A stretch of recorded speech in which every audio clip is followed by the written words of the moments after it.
আসসালামু আলাইকুম। প্রধানমন্ত্রীর শিক্ষা সহায়তা ট্রাস্ট থেকে উপবৃত্তি প্রদান করা হবে। তবে এই উপবৃত্তির জন্য অনলাইনে আবেদন করতে হবে। আবেদনের শেষ সময় 31/8/2024 রাত 12টা পর্যন্ত। বন্ধুরা, এই উপবৃত্তিটি কারা পাবে আমরা দেখে নিই।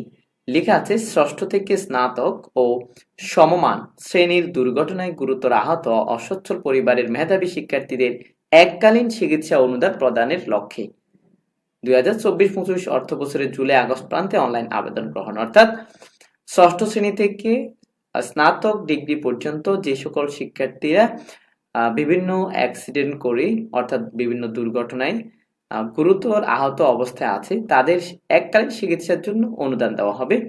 তো এখানে অনেকগুলো নিয়ম রয়েছে, এই যে দেখতে পাচ্ছ স্ক্রিনের মধ্যে।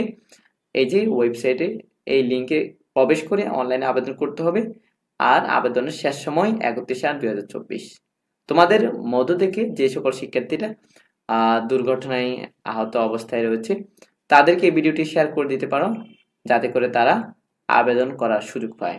শেষ সময় কিন্তু 31/8/2024 তারিখ পর্যন্ত। আজকের ভিডিওটি এখানে শেষ করছি। আল্লাহ হাফেজ।